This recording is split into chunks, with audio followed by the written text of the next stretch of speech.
वंश की रक्षा। यह कहानी जलपाद नामक मेढकों के राजा द्वारा वंश की रक्षा नहीं करने पर क्या परिणाम होता है ये बतलाता है। किसी पर्वत प्रदेश में मंदविष नाम का एक वृद्ध सर्प रहा करता था। एक दिन वह विचार करने लगा कि ऐसा क्या उपाय हो सकता है जिससे बिना परिश्रम किए ही उसकी आजीविका चलती रहे। उसके मन में तब एक विचार आया। वह समीप के मेढकों से भरे तालाब के पास चला गया। वहां पहुंचकर वह बड़ी बेचैनी से इधर उधर घूमने लगा। उसे इस प्रकार घूमते देखकर तालाब के किनारे एक पत्थर पर बैठे मेढक को आश्चर्य हुआ तो उसने पूछा, मामा आज क्या बात है?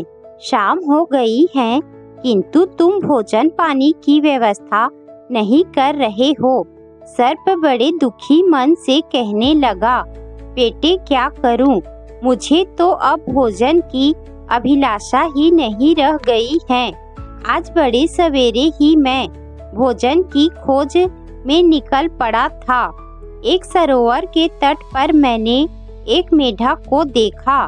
मैं उसको पकड़ने की सोच ही रहा था कि उसने मुझे देख लिया। समीप ही कुछ ब्राह्मण स्वाध्याय में लीन थे। वह उनके मध्य जाकर कहीं छिप गया। उसको तो मैंने फिर देखा नहीं, किंतु उसके भ्रम में मैंने एक ब्राह्मण के पुत्र के अंगूठे को काट लिया। उससे उसकी तत्काल मृत्यु हो गई।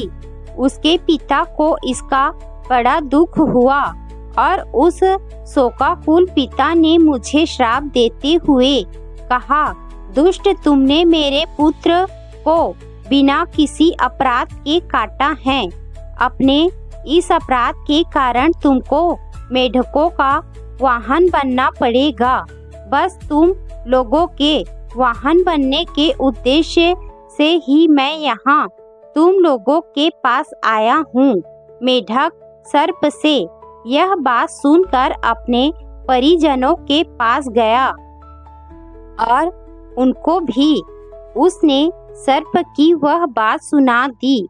इस प्रकार एक से दूसरे और दूसरे से तीसरे कानों में जाती हुई यह बात सब मेढकों तक पहुंच गई। उनके राजा जलपाद को भी इसका समाचार मिला।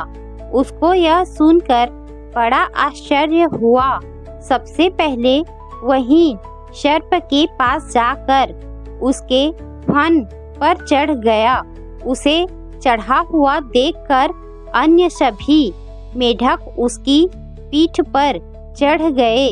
सर्प ने किसी को कुछ नहीं कहा। मंदविष ने उन्हें भांति भांति के करतब दिखाए।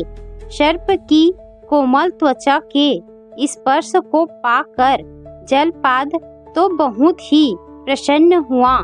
इस प्रकार एक दिन निकल गया। दूसरे दिन जब वह उनको बैठाकर चला तो उससे चला नहीं गया। उसको देखकर जलपाद ने पूछा, क्या बात है? आज आप चल नहीं पा रहे हैं?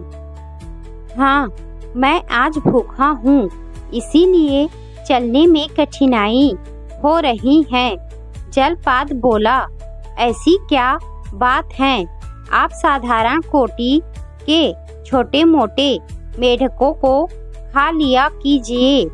इस प्रकार वह सर्प नित्य प्रति बिना किसी परिश्रम के अपना भोजन पा गया, किंतु वह जलपाद यह भी नहीं समझ पाया कि अपने क्षणिक सुख के लिए वह अपने वंश का नाश करने का भागी बन रहा है।